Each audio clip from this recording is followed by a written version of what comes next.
여러분 반갑습니다. 반갑습니다. 네, 함께 예배하게 된 전후좌우의 성도님들과 함께 인사를 나눠주십시오. 함께 예배하게 되어서 반갑습니다. 감사합니다.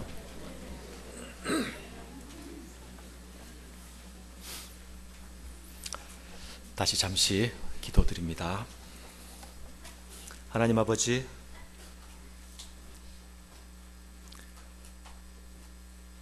주의 말씀이 우리에게 들려야 하겠고, 들린 말씀이 저희들에게 깨달아져야 하겠고, 깨달아진 말씀이 저희 가운데 적용되어 삶으로 나타나야 하겠사오니, 주여 이 시간 성령께서 우리 가운데 찾아와 주시고,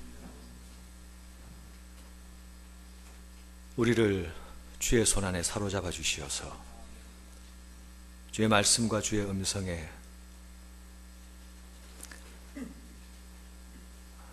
진지하게 주목하며 거기에 압도되는 한 시간 되게 도와주옵소서.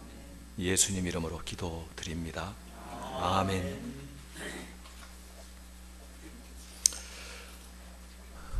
그리스도 안에 사랑하는 성도 여러분, 우리가 가위바위보를 할 때에 해서 졌을 때 3-3번이란 말이 얼마나 위로가 되는지 모릅니다. 이겼을 때는 아니죠. 또 게임에 진출했을 때에 졌을 때 패자부활전이 있다는 사실이 또 얼마나 희망의 끈을 놓지 않게 만드는지 모릅니다. 삶에도 3-3번이 없고 패자부활전이 없다면 우리는 단 한 번의 실수로 나락으로 빠져들고 더 이상 희망을 가질 수 없게 되겠죠.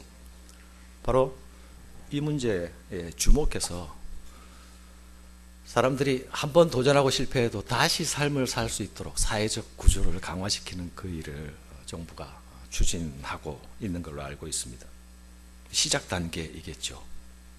그러나 신앙에도 3-4번이 있으면 좋겠다. 신앙에도 패자부활전이 있으면 좋겠다. 잘못 갔더라도 돌아올 수 있으면 좋겠다. 다시 시작할 수 있으면 좋겠다 하는, 그러면 얼마나 좋을까? 아마 현재 절망 가운데 있는 사람들은, 지금 다시 희망이 필요한 사람들은 그것이 얼마나 간절할지 모르겠습니다. 오늘 우리에게 여전히 두 번째 기회가 필요합니까? 우리는 두 번째 기회가 필요 없을 만큼 제대로 잘 나아가고 있습니까? 스가랴서의 말씀은 하나님께서 희망 가운데 돌아왔지만 여전히 절망 가운데 있는 성도, 자기 백성, 돌아온 유다 백성들을 향하여서 주시는 말씀입니다.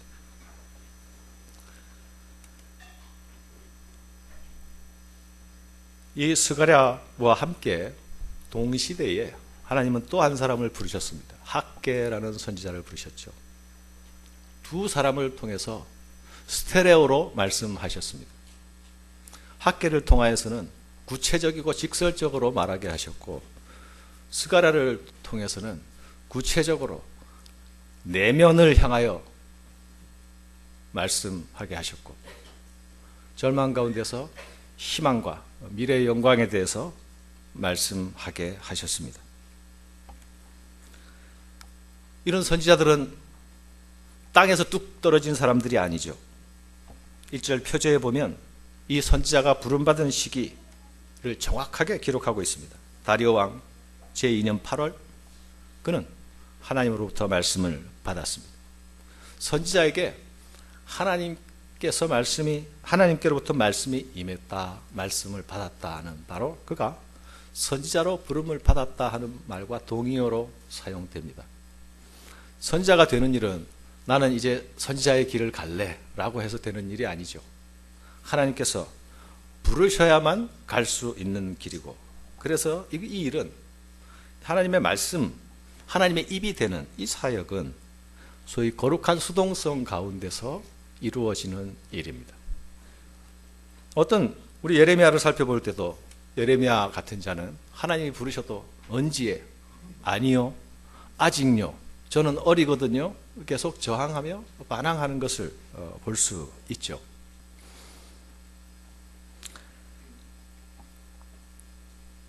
하나님이 학개와 스가랴를 부르실 때에 이들로부터 말씀을 받고 말씀을 들어야만 했던 유다 백성들의 실제 상황은 어떤 것이었습니까? 그들은 바벨론 포로로 그의 조상들이 끌려갔다가 바벨론에서 태어난 사람들이죠. 그 사이에 이미 지배국은 바뀌었고 페르시아가 지배국이 되었습니다. 고레스, 페르시아의 왕 고레스가 이제 포로로 돌아와서 여기 강제 이주된 사람은 고국으로 돌아갈 수 있다라는 칙령을 반포했습니다. 그러자 유배되어 그곳 땅에 살던 수십만의 사람 중에서 5만 명이 귀한 자가 되었습니다. 그들은 꿈에 그리던 고국 땅으로 돌아왔습니다. 그러나 그들이 돌아온 고국 땅은 그들이 기대하던 그런 모습이 아니었습니다. 결코 아름다운 모습으로 맞아주지 않았습니다. 예루살렘 도시는 파괴되어 있었고 예루살렘 성전은 무너져 있었습니다. 게다가 자기 땅으로 돌아왔는데 이미 그 땅은 빈 땅으로 그들을 기다리고 있지 않았습니다. 그 땅에는 이미 누군가가 와서 또한 자리를 차지하고 있었고, 그래서 그들은 자기 땅에 돌아왔는데 거기 마치 이주인과 나그네처럼 다시 그곳에서 자기 삶을 개척해야 하고 땅을 간척해야 하는 그 일을 시작해야 했던 것이죠. 곡땅으로 돌아온 그들에게 또 다른 큰 숙제가 있었습니다. 그것은 무너진 성전을 재건하는 일이었죠. 이스라엘이 원래 성전 중심의 신앙생활을 하는 그런 성전 공동체 아니었습니까? 거기서 하나님 앞에 예배가 이루어지고 하나님께서 거기서 만나주시는 그것이 이스라엘 삶의 중심이었습니다. 돌아온 그들은 이 성전이 시급히 재건돼야 한다는 사실을 모두 알았습니다. 그래서 그들은 돌아오자마자 제일 먼저 제단을 복원시켰습니다. 하나님께 제사를 드리기 위해서 그 제사를 태워 올려드릴 제단, 그리고 성전 건축을 위해서 기초를 놓다가 중단하고 10여 년이 그냥 세월이 흘려버렸습니다.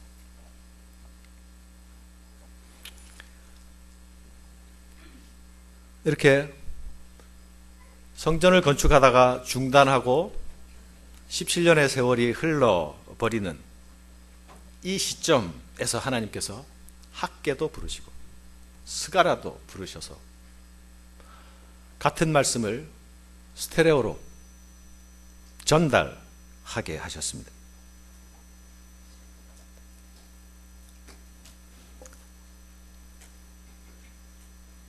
학개는 그들이 성전 재건을 지체하고 있는 사실에 대해서 매우 직설적인 선포를 했죠. 학개 1장 2절부터 4절에 보면 만군의 여호와가 이같이 말하여 이르노라, 이 백성이 말하기를 여호와의 전을 건축할 시기가 이르지 아니하였다 하느니라. 여호와의 말씀이 선지자 학개에게 임하여 이르시되 이 성전이 황폐하였거늘 너희가 이때에 판벽한 집에 거주하는 것이 옳으냐? 여기 판벽한, 이거 우리가 잘 사용하지 않는 말이라서 이 판벽한이 뭐지? 메시지 성경에 보면 너희가 그렇게 멋진 집에 사는 게 옳으냐? 판벽한 집은 잘 짜여진 집의 구성을 제대로 만든 이런 뜻이죠. 성전은 돌만 밑에 몇 개 깔려 있고 아무것도 안 하고 너희 집은 번듯하게 지어놓고 살고, 학개 선지자의 선포의 제1성이 바로 이 메시지였습니다. 동일한 상황에서 스가랴는 유다 백성들을 향해서 이렇게 선포하죠. 돌아오라. 학개가 성전 건축에 대하여서 매우 구체적 사실을 들이대면서 이야기한다고 한다면, 스가랴는 그것을 지체하고 있는 그들의 심령과 그들의 내면과 그들의 생각과 그들의 영혼의 중심을 향하여서 돌아오라고 외치고 있습니다. 학개의 말씀도 스가랴의 말씀도 그 백성들이 동시에 들어야만 했던 말씀입니다. 성전 재건 없이 그들이 하나님의 임재 중심으로 모인다라고 하는 것도 말이 되지 않고, 또한 성전 건축, 보이는 건물인 성전 건축만 집중하고 거기에 임하시는 하나님의 임재, 그 임재 앞으로 나아가는 거룩하여진 죄인들의 의미를 잃어버린다면 그것 또한 의미 없는 일이 될 것입니다.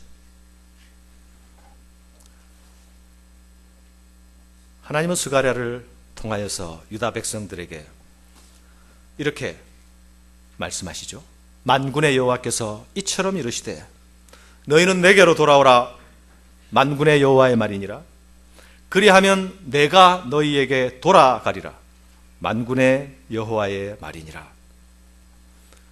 여러분, 이 메시지를 듣는 유다 백성들은 이미 돌아온 사람들입니다. 그죠? 포로에서 돌아와 있는 사람들입니다. 그런데 또 어디로 돌아가란 말입니까? 이들의 몸은 이미 포로된 땅에서 고국 땅으로 돌아와 있습니다.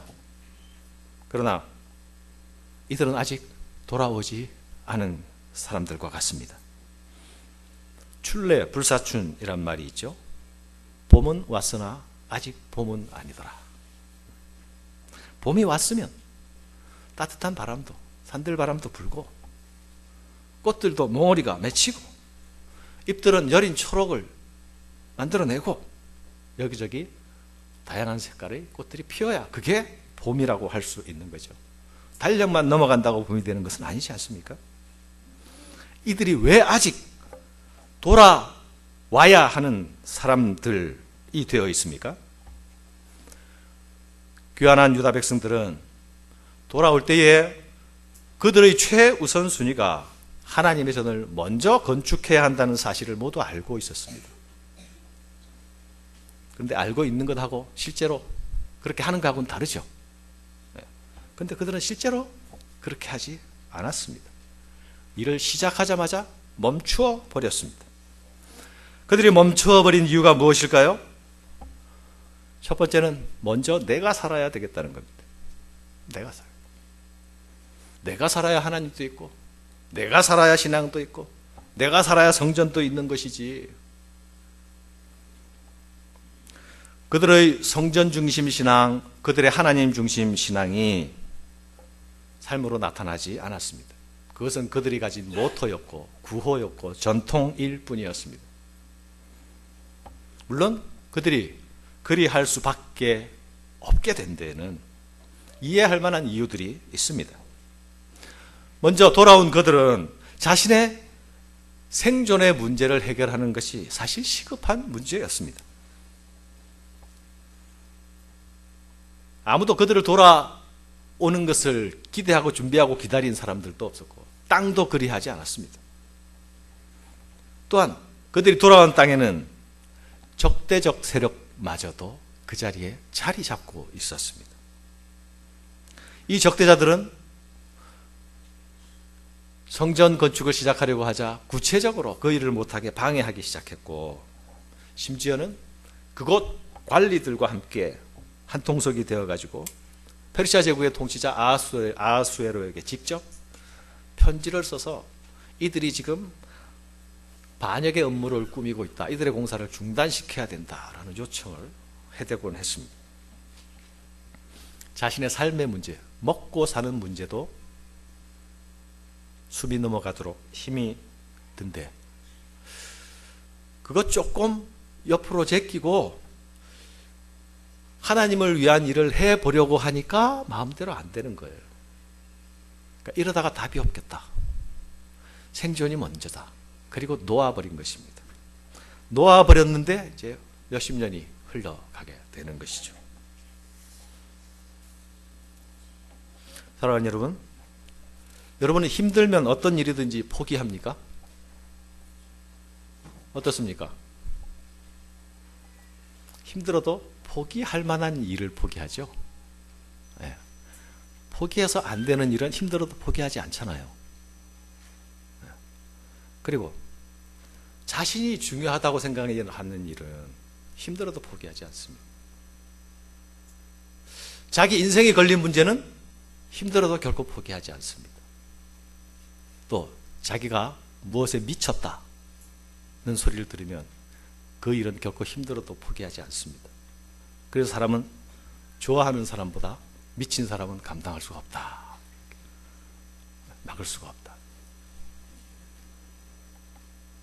그런데 이들이 포기할 만했던 것은 이들이 어떤 상태에 있었다는 것을 짐작할 만하죠. 그들은 그 일에 자신의 인생을 거는 것도 아니고 최우선순위라는 걸 알긴 했지만 정말 그들 안에 그것이 최우선에 자리 잡고 있지 않았고, 그들은 하나님을 사랑한다고 했지만 그 사랑에 미쳐 있지 않았습니다. 그러니 당연히 그 일을 중단할 수밖에 없었던 것입니다. 정말 그들 가운데 거하실 그 하나님의 처소가 그들에게 중요했다면, 정말 그들이 예배하고 나아갈 때마다 그들을 만나주시고 그 하나님의 임재를 나타내 주셔서 그들을 새롭게 회복시켜 주실 그 하나님이 정말 중요했다면, 그 하나님이 자신이 먹고 마시는 것보다, 자신의 일상의 삶을 유지하는 것보다 더 중요했다면 그들은 결코 중단하지 않았을 것입니다. 포로에서 돌아온 유다 백성들의 삶의 모습과 삶의 자리, 그들의 내면은 바로 가나안 땅에 정착했던 출애굽 백성들의 그 삶의 전철을 그대로 반복하고 있었던 것입니다. 출애굽 백성들은 가나안 정착기에 생존을 위해서 거룩을 포기했습니다. 하나님이 말씀하신 것보다 내가 사는 것이 중요했습니다. 또 하나님의 말씀을 지킬 수 있는 힘이나 능력이 있을 때에는 하나님의 말씀보다 내 이익이 더 중요했습니다. 그래서 완전히 몰아내라는 말을 그대로 순종하지 않았습니다. 몰아내는 것보다 그들의 인력을 사용해서, 그들의 노동력을 이용해서 생산에 투입하는 것이 훨씬 유익한 일이다고 스스로 결정하고 판단했습니다. 물론 힘이 없을 때는 당연히 못 몰아냈습니다. 저들은 철병거가 있어, 우리는 게임도 안 될 거야, 싸우지 않았습니다. 결국 결론은 버킹검이라고, 결론은 동일했습니다. 가나안에서 가나안과의 동거를 시작한 것이죠. 하나님의 거룩한 백성의 임무를 저버린 것입니다. 그 결과, 그 길을 간 결과 그의 조상들이 심판을 당했습니다. 포로로, 국가는 간판을 내리고 포로로 잡혀갔습니다.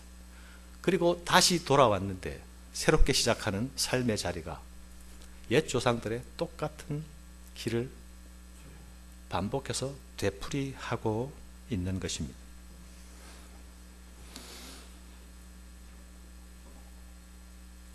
눈에 보이지 않는 하나님보다는 눈에 보이는 풍요를 쫓고, 하나님이 제시하시는 가치보다는 자기 욕망을 따라가기를 선택했습니다. 그래서 하나님께서 이들을 향하여 말씀하십니다. 너희 조상들을 본받지 말라. 너희 조상들을 본받지 말라. 이들은 이미 그 조상들의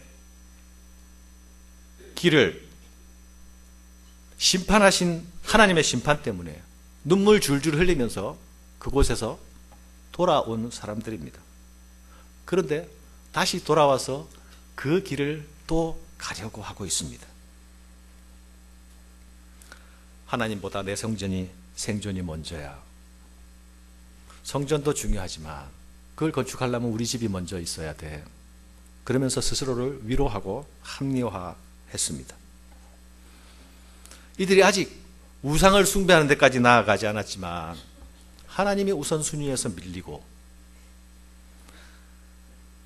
그리고 자신의 생존이 그 우선순위의 자리를 차지하게 되고 자신의 욕망이 그 자리에 함께하게 된다면 이들이 우상숭배의 길로 나아가는 것은 필연의 결과입니다. 이미 그 속에 그 씨앗이 배태되고 있었습니다. 그래서 하나님은 말씀하십니다. 너희는 돌아오라. 너희는 돌아오라. 학개는 여호와의 전을 건축하라고 외쳤지만 스가랴는 너희는 돌아오라고 외칩니다. 몸만 돌아와서 되는 것이 아니고 너희의 마음과 너희의 중심과 너희의 영혼과 너희의 전인격과 너희의 삶이 여호와 앞으로 돌아와 앉아야 한다는 것입니다. 왜 하나님께서 그렇게 말씀하십니까? 하나님은 자기 백성들과 함께 이루어 가실 큰 일을 계획하고 계십니다. 이스라엘은 지금 꼬라지가 이 모양밖에 안 되지만 그러나 하나님은 이들과 함께 세계 구원을 향한 큰 일을 이루어 가시려고 합니다. 유다 백성들이 하나님 앞으로 돌아와야 하나님은 그 일을 이들과 함께 이들을 손잡고 그 일을 할 수 있습니다. 돌아온 자들은 희망을 가득 품고 고국으로 돌아왔으나 지금 이들이 있는 자리는 실망의 자리요 절망의 자리입니다. 돌아올 때의 부푼 희망은 더 이상 이들 가운데 남아있지 않습니다. 돌아온 땅이 무너진 폐허라는 것이 이들의 희망을 꺾었습니다. 자신이 건축하게 될 성전이 옛 솔로몬의 성전의 영광을 재현할 수 없다는 사실 때문에 또한 이들은 실망했습니다. 에이, 해봤자 뭐. 우리가 만들어봤자, 지어봤자 그것보다 못할 텐데.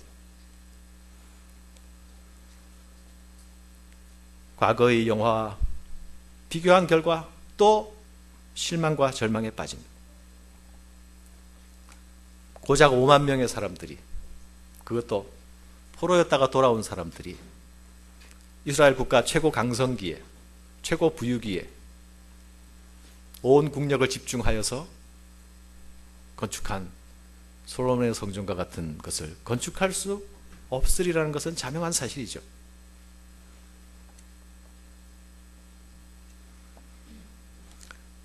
그러나 그럼에도 성전 건축 역사를 시작하자마자 강력한 반대자를 만나고 또 그것 때문에 또 절망하게 됩니다.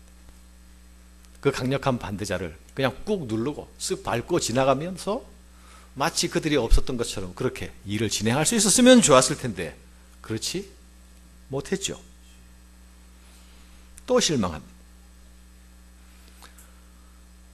그들이 고국으로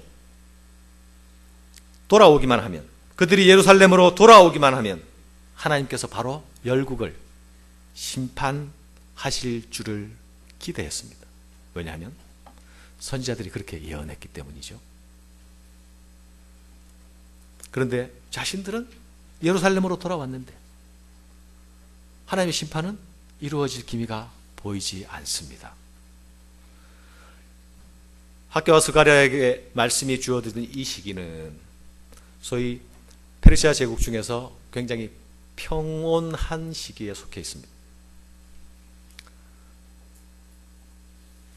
열국의 심판을 기다리는 입장에서는 부해가 터지는 일이죠. 하나님이 심판을 하신다고 그랬는데 심판의 구름이 저 하늘 끝에서 요만큼도 보이지 않는 것이에요. 신학적인 절망입니다. 게다가 이들은 기근과 가난을 만납니다. 또 절망합니다. 생활고로 인한 경제적 이유인 절망입니다. 왜 그들이 기근과 가난을 만났을까요? 그들이 성전 건축을 미루고 자기 집 짓는 일에 골몰하게 되자 하나님께서 그 땅에 기근을 주셨습니다. 학개 1장 6절에 보면 너희가 많이 뿌릴지라도 수확이 적을 것이며 먹을지라도 배부르지 못하며 마실지라도 흡족하지 못하며 입어도 따뜻하지 못하며 일꾼이 삭슬 받아도 그것을 구멍을 뚫어진 전대에 놓음이 되리라. 무서운 말씀이죠. 그들이 하나님을 후순위로 두게 되자 하나님도 그들을 후순위로 미루어 놓으신 것 같아 보이는 것입니다. 그들은 희망의 땅에 돌아와 절망을 경험하고 있습니다. 사랑하는 여러분, 포로된 땅에 돌아온 희망을 안고 돌아와서 절망하고 있는 이들은 그래도 신실한 하나님의 백성들에 속해 있었습니다.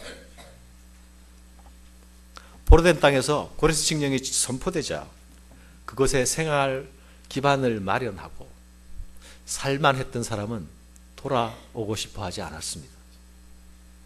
그러나 그곳의 생활 기반을 모두 버리고 툴툴 털고 돌아온 사람들은 그나마 믿음이 좋은 사람들이었죠. 그런데 이들이 돌아와 있는데 하나님은 이들을 향하여서 돌아오라 말씀하시는 것입니다. 희망을 품고 돌아와서 절망 가운데 있는 자들을 향하여서 돌아오라고 말씀하시는 것입니다. 하나님께서 이들을 향하여서 돌아오라고 말씀하시는 것은 다시 이들에게 희망을 주시기 위함입니다. 돌아오라는 말씀은 여기에 길이 있다, 여기 출구가 있다 라는 말씀입니다. 돌아오라는 말씀이 희망인 이유가 있습니다. 그리하면 내가 너희에게 돌아가겠다라는 약속의 말씀이 주어지기 때문입니다.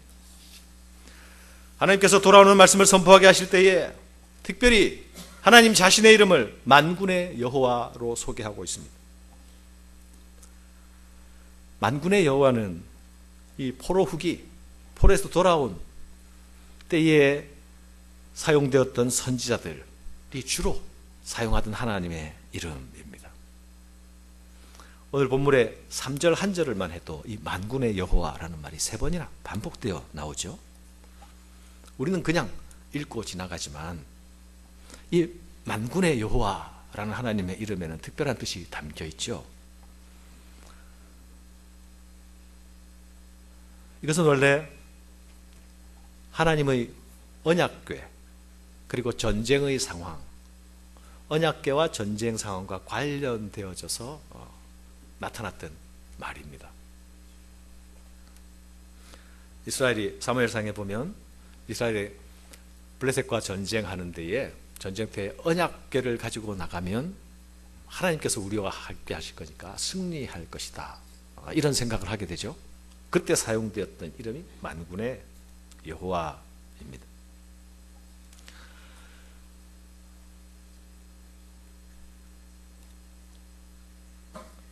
이 만군의 여호와 하나님은 이스라엘 군대를 이끄시고 그 군대를 지휘하시는 하나님보다 훨씬 큰 뜻을 가지고 있습니다. 만군의 여호와는 하늘의 모든 천군 천사를 거느리고 대적들과 전쟁을 벌이시는 바로 그 하나님의 모습을 그리고 있는 것입니다. 하늘의 천군 천사와 함께 전쟁에 임하시는 하나님을 어떤 군대가 이길 수 있겠습니까? 만군의 여호와라는 이름이 사용될 때에는 그 어떤 대상도, 그 어떤 적수도 대적할 수 없다, 하나님께서 반드시 승리하신다라는 의미가 담겨 있습니다. 사랑하는 여러분, 돌아오라는 말씀에 왜 만군의 여호와의 이름으로 이 말씀을 하시고 있습니까? 하나님께서 이렇게 말씀하시고 싶은 것입니다. 지금 너희가 머물고 있는 절망의 자리는 나에게는 아무것도 아니다. 너희가 지금 불가능하다고 생각하는 그 일들은 나에게는 아무것도 아니다. 너희가 지금 힘이 없어서 어쩔 수 없다고 생각하는, 그래서 지금 심각해지고 있는, 그래서 기죽어 있고 그래서 절망하는 그 일들은 나에게는 아무것도 아니다. 내가 너희를 위해서 일어날 때에는 너를 절망케 하는 모든 장벽들이 한순간에 무너질 것이다. 그러니 너희가 의지할 곳이 어디인지 다시 생각해 보아라. 너희가 진정으로 피할 곳이 어디인지 다시 생각해 보아라. 너희가 진정 거할 곳이 어디인지 다시 생각해 보아라. 세상에 줄을 설래, 나한테 줄 설래.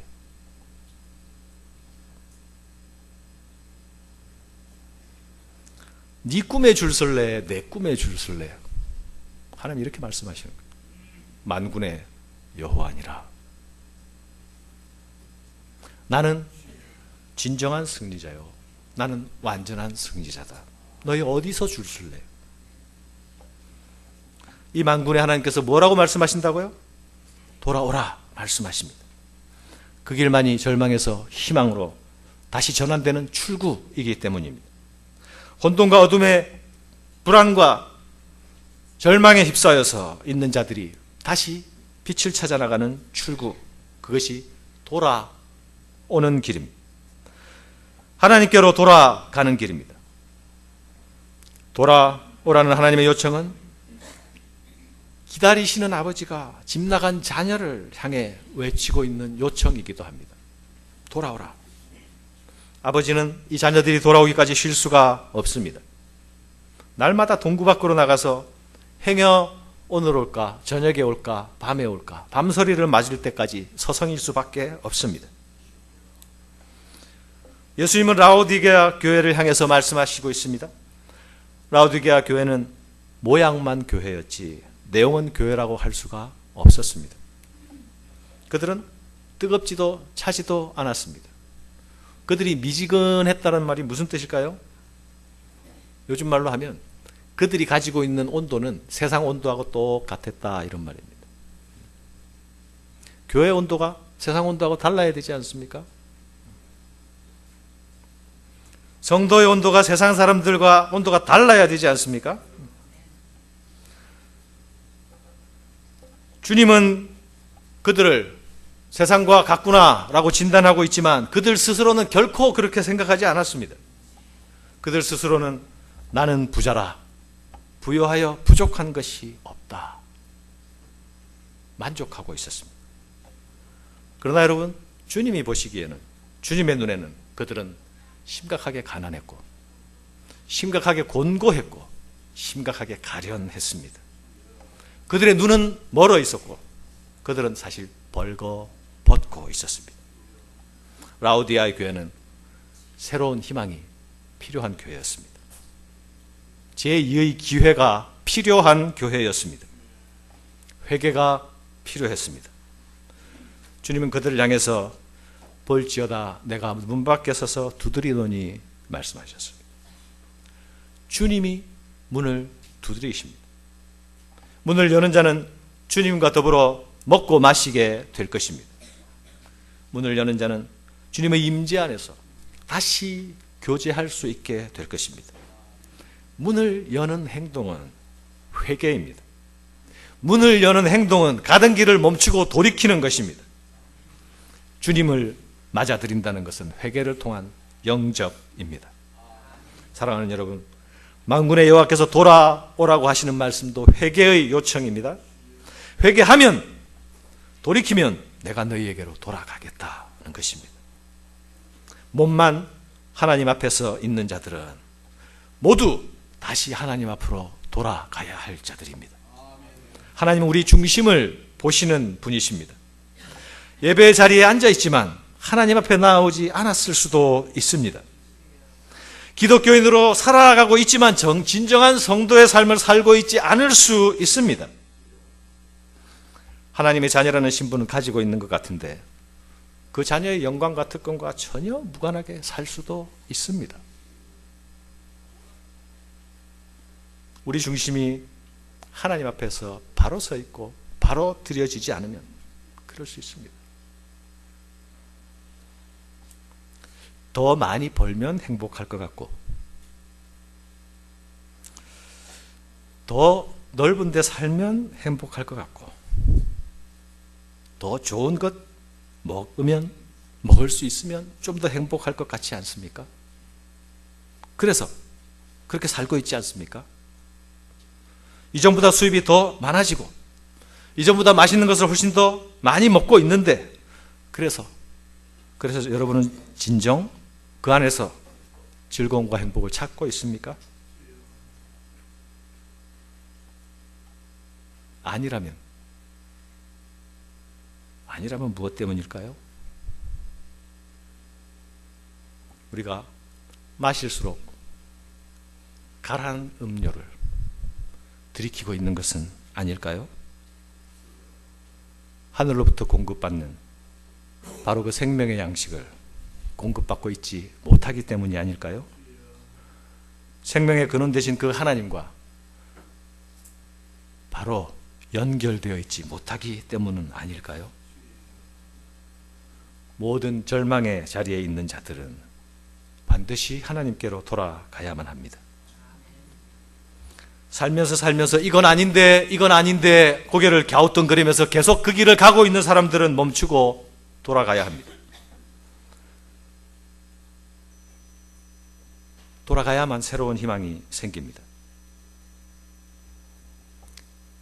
돌아가는 일은 옛 조상들이 걸었던 그 길을 다시 밟지 않는 것입니다. 그 길을 본받지 않는 것입니다. 악한 길, 악한 행위를 버리는 것입니다. 이렇게 말하면 이 악한이 사회적 악, 도덕적 악을 이야기하는 거로 받아들이는 사람들이 있습니다. 아닙니다. 하나님의 법과 하나님의 말씀을 들었으나 마치 듣지 않은 것처럼 사는 사람, 하나님의 법과 하나님의 말씀을 알았으나 마치 알지 못하는 것 같이 사는 사람, 하나님의 마음이 무엇인지 안다고 했으나 그 마음과 무관하고 사는 사람, 모두 악한 길, 악한 행위로 가는 자들입니다. 하나님 오늘도 성령으로 우리에게 말씀하십니다. 성령을 쫓아 행하라. 성령을 소멸하지 말라. 성령은 우리에게 말씀으로 일하십니다. 돌아오라는 하나님의 음성이 들려도 돌아가지 못하는 사람이 있습니다. 어떤 자들입니까? 자신은 돌아갈 필요가 없다고 생각하는 사람들이죠. 나는 문제가 없어. 라오디게아 교회가 그랬습니다. 실상은 벌거벗고 있는데 자신은 잘 차려입고 있다고 생각하는 것입니다. 돌아갈 기회가 없습니다. 돌아가야 할 것을 알지만 돌아가지 못하는 사람이 또 있습니다. 지금 이 자리, 지금 이 길이 주는 기쁨과 쾌락과 행복을 포기하지 못하는 사람들입니다. 마치 입주할 새 집을 분양받아 놓고 지금 살고 있는 옛집이 아까워서 새 집에 들어가지 못하는 사람과 같습니다. 이런 사람들에게 예비된 천국의 자리는 없습니다. 영원히 자신의 욕망의 노예로 사는 것이 그 사람의 삶의 자리일 것입니다. 돌아가는 회개의 선택을 하는 자들은 진정 무엇이 귀중한지를 아는 사람들입니다. 그들만이 돌아갈 수 있습니다. 지금 내가 걸어가고 있는 길이 하나님이 원하시고 하나님이 기뻐하시는 길이 아니라는 것 때문에 절망하고, 그것 때문에 슬퍼하고, 그것 때문에 어쩔 줄 몰라 하는 사람들만이 돌아갈 수 있습니다. 죄와 더불어 벗하고 죄를 부끄러워하지 않는 사람들은 결코 돌아갈 수 없습니다. 이 죄 가운데 거하는 자들은 조상들에게 임했던 그 진노가 동일하게 임할 것입니다. 죄를 인정하고 죄를 고백하는 자들만이 돌아갈 수 있습니다. 천국은 회개한 죄인들이 모이는 곳입니다. 사랑하는 여러분, 옛적 조상들에게 선포된 이 돌아오라는 메시지는 여전히 지금 우리에게 유효합니다. 이것이 여전히 유효한 이유는 우리도 옛적 조상들의 실패의 길을 계속 따라 걷고 있기 때문입니다. 불순종으로 인해서 심판에 이르게 되는 일은 하나님께서 기대하시는 바가 아닙니다. 돌아오라, 다시 기회를 주실 때에 순종을 통해서 그 임재 안으로 들어가는 것, 그분의 품 안에 거하게 되는 것, 이것이 아버지의 기쁘신 뜻입니다. 사랑하는 여러분, 여러분이 한날 하나님 앞에 서게 될 때에 여러분은 제 설교를 들고 하나님 앞에 서지 않을 것입니다. 여러분의 삶을 들고 서야 합니다.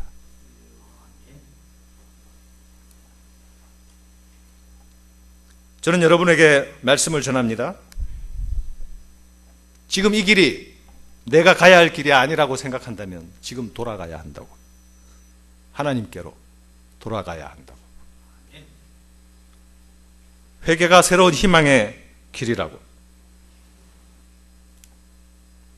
여러분에게 정말 새로운 희망이 필요합니까? 아니, 나는 희망이 필요 없는 사람입니까? 여러분의 삶의 무게가 여러분을 여전히 절망으로 이끌어가고 있습니까? 여러분에게 두 번째 기회가 아직도 필요합니까? 멈추고 돌았을 때에 두 번째 기회는 열립니다. 여러분이 그리스도 안에서 진정 희망을 발견한 분들입니까? 그렇다면 지금 여러분은 그분 안에서 숨쉬며 살며 기동하고 있습니까? 아니면 다시 그분께로 돌아가야 합니다. 구주대망 2017년도 저물고 있습니다. 오늘 주일은 주님을 기다리는 대림절 첫 주간입니다. 우리는 이 땅에 오셨던 주님을 기억하면서 다시 오실 주님을 기대하며 또 기다립니다. 그 나라의 충만과 그 나라의 완성을 기다리고 또 기다립니다. 우리에게 있는 진정한 희망은 무엇입니까?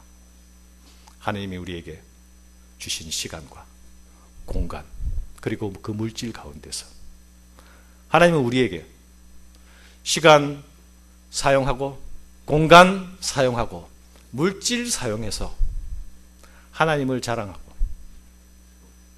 하나님을 누리고 하나님을 섬기고 하나님을 만끽하는 데 이용하라고 우리에게 주셨습니다. 사탄은 그것을 바꾸어서 내 시간 내 공간 안에서 물질을 추구하게 만들어버렸습니다. 하나님이 원하시는 의도를 정확하게 거꾸로 바꾸어 놓아버렸습니다. 세상의 구조는 거꾸로 된 구조 속에 서 있습니다. 우리는 세상과 같은 온도로 맞추어야 될 이유가 없습니다. 하나님께서 우리에게 다시 말씀하십니다. 너희는 내게로 돌아오라. 그리하면 내가 너희에게 돌아가리라. 기도하겠습니다. 하나님 아버지, 주께서 베풀어 놓으신 삶의 자리들에서 모든 것이 제자리에 있게 되는 그 그림과 그 풍경을 우리가 꿈꾸고 있습니다.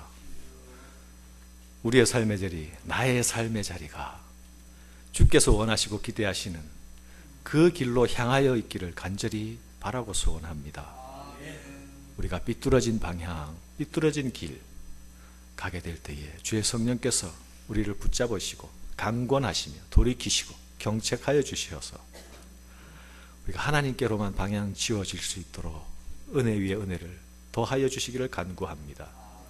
세상이 이 땅에 있는 것들로 우리의 눈을 가리고 우리의 마음을 빼앗아가고 훔쳐가며 우리를 미혹할지라도 우리가 주의 말씀 안에서 분명한 분별력을 가지고 하나님 앞에서 마땅히 서야 할 자리, 가야 할 길, 그 길을 갈 수 있게 하여 주시옵소서. 우리가 또 한 번의 기회가 필요하다면 주님 지금 돌이킬 수 있도록 도와주시옵소서.